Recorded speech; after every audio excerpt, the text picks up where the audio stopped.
As I've gotten older and older, I've come to realize that cutting off your day ones might actually be the move.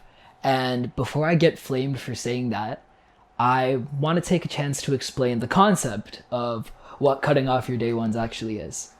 A lot of people will associate their day ones with people they've known from day one, people they've known their entire life. And while that's completely fair, I think we should rethink how we see this because everyone I know has this tendency to cling on to people in their life purely based on how long they've known each other or how close they were in the past, not how they are today.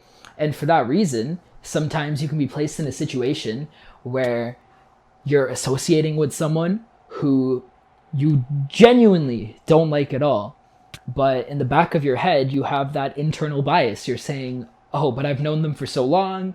They were here for me during this period of time. And for that reason, I need them to stay. I have a moral obligation to keep them in my life because I want them there. But that's the thing. You don't want them there. You feel guilty. There are so many different types of guilt. And one of them is just feeling guilty out of obligation, not because you actually feel bad about the thought of not liking them. You feel bad because you think you're supposed to like them. It's a whole different thing. So I'm 19 years old, turned 19 quite recently, and as I've gone to university, I've found myself disconnecting from so many people that were previously such a big part of my life. These are people not just in school, because obviously there's your school friends in high school, elementary school, and then there's people like family friends, people who live far away, but you've known them from your childhood. And then there's people you just know, maybe from work. But at the end of the day, there's people you see because you need to, who are in your classes. And then there's people you make plans with, people you go out of your way to communicate with outside of a standard environment like school. And when it comes to your friend group in high school, you'll probably get a mix of both these types of people, and that's okay. But what I've realized is I went from walking through the hallways in school, and I wasn't super popular by any means, but I had a good group of friends, and I'd see them every day. It was consistent. We'd make plans throughout the whole summer until university where we were hanging out a bunch. But once I got into university, I moved about 2 to 3 hours away from my hometown.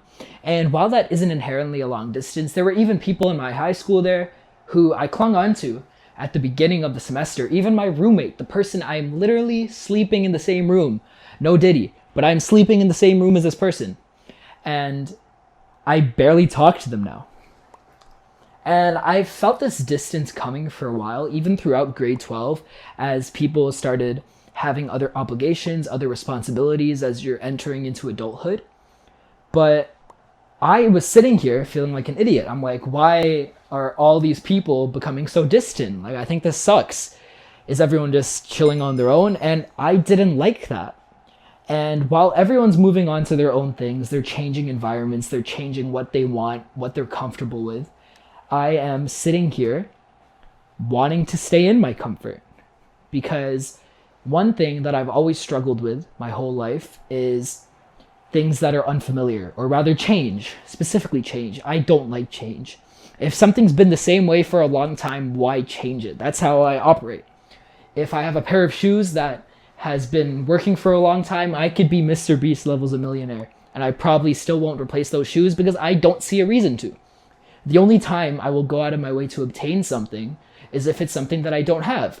And for that reason, making new friends in high school, or making rather new close friends, was never something I wanted to do. I always would meet someone new and I wouldn't really go out of my way to talk to them because there are so many people who I've shared common interests with, and at face value, I should have probably become very close friends with them, just with how friendships normally work. But because I already had such close friends, I was closed off to them because that's how it is. I intentionally, or I guess unintentionally, but at the end of the day, if you asked me right there on paper, do I want to be close friends with this person? I would say no. But regardless, I was subconsciously pushing myself away from new people because I don't like the idea of change. But now that I've come to university and everyone's separated, I realized that maybe it's not such a bad thing, change. And I think a lot of people can relate, where just because you've known someone for a really long time, just because you've grown close or grown a fondness for these people over time, it doesn't mean you're obligated to stay. You're allowed to move on. And it's not like moving on in the same breakup kind of sense. What I mean is, just because you talk to someone all the time or you hung out with a certain group of people, it's not wrong to move on to a new group of people. And a lot of people think that's scary starting over because you've spent so long, you've made all these inside jokes with these new people, and that's okay. It's just, it's gonna be different now. Because think before you met these people, at some point you were fine. Maybe you were fresh out the womb, but you were fine. Maybe not, maybe you were crying.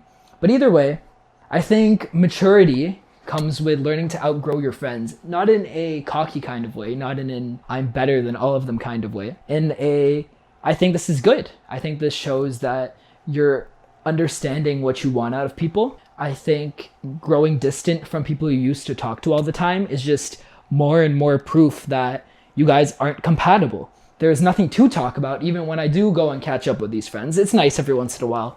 We'll plan a motive, we'll go out and we'll catch up, but I've come to realize it's not like before. We were carried by a joint interest in our surroundings.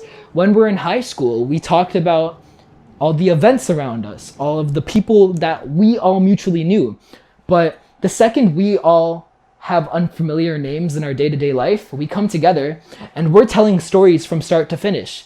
I'm going and telling them, hey, yeah, there's this person on my floor at my university, and they did this and that, and my friends are listening, but it's not the same.